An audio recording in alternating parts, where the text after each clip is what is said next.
Man is truly a unique animal. To our knowledge, no other species on this planet has had the ability to question their place or how they got on this earth. For thousands of years, man has looked at the heavens and wondered why he is here.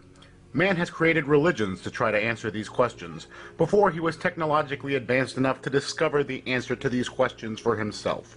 There have been countless religions around the world throughout the history of mankind, not just to explain why or how we got here, but to explain things in the natural world that exceeded our comprehension. However, we live in an extraordinary time where mankind's intelligence is exploding.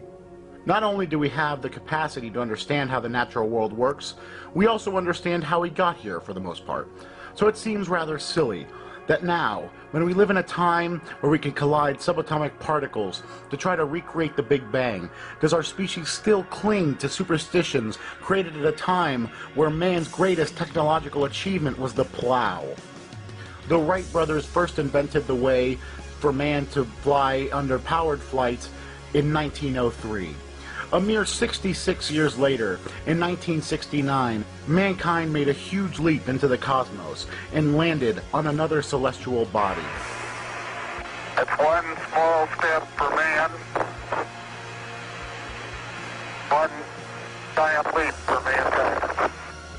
In the last 100 years alone, mankind has made more discoveries and expanded their knowledge more than the species was able to do in the preceding 1,000 or more years.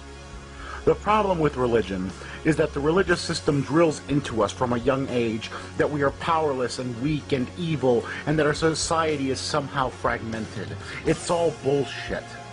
Human beings are powerful and extraordinary beings who have been able to accomplish great things throughout their history. And do the other things, not because they are easy, but because they are hard. On a universal scale, each one of us, our planet, even our solar system, is insignificant. Religion, on the other hand, tells us that we are all unique and special and somehow relevant to the universe. The whole solar system could be absorbed into a black hole tomorrow, and the universe would never even notice it.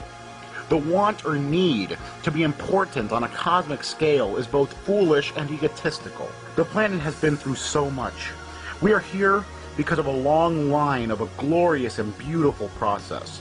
The struggles that our evolutionary ancestors went through in order for us to be here is more mesmerizing and magical and beautiful than any deity merely poofing it into existence could ever be.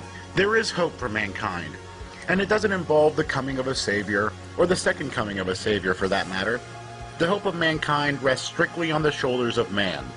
Or more specifically, it rests on the brains that sit on those shoulders, and the ideas that those brains can come up with to improve our species and our understanding of the universe that we live in.